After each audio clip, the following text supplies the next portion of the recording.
Well, howdy there, Internet people. It's Belle again.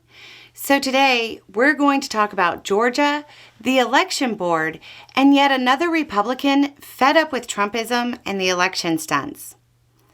Georgia State Election Board Chair John Fervier gave an interview to the Atlanta Journal-Constitution. For those outside the South, that's our big paper. He was appointed by Republican Governor Brian Kemp and describes himself as a traditional conservative.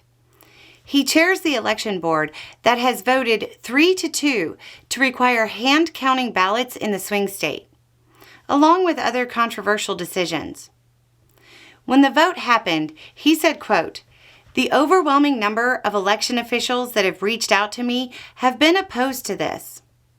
He continued and explained his concerns back then, saying, quote, "There are several things that concern me about this.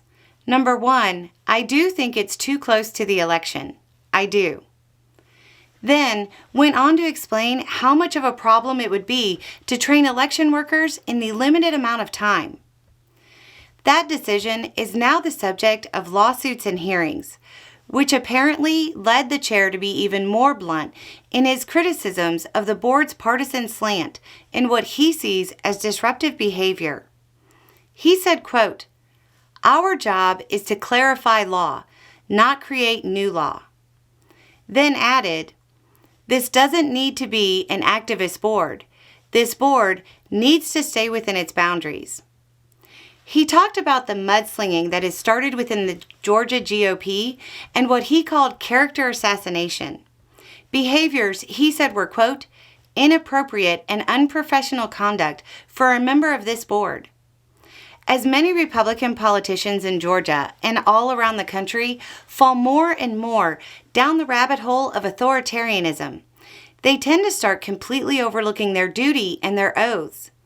As they pursue power for power's sake, they forget that their job is to work for the people, not their party, or more specifically, not for one person in their party, even if he does shout their name out at a campaign rally.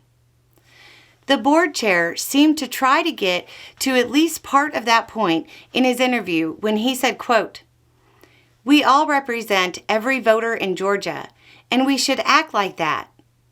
And then went on to say, "This hyper-partisanship doesn't serve anybody, and it certainly doesn't serve this board, and I think it creates dissension." Undoubtedly, a certain thin-skinned presidential candidate will take this as a personal insult because it undercuts his baseless talking points. I'd say it's likely that the election board official starts to be mentioned in angry posts on a minor social media site. But one thing that is interesting is the steady stream of real conservatives who are coming out all over the country to talk about how bad Trump specifically, or Trumpism more generally, is. Not just for their party, but for their country. It's happening at an increasing pitch as the election nears. So much so that one would be forgiven for believing that there was some organized effort of traditional conservatives within the Republican Party to oppose Trump, albeit indirectly. We'll see if it continues or if it has an effect on the Republicans who can remember the party Trump took from them. Anyway, it's just a thought. Y'all have a good day.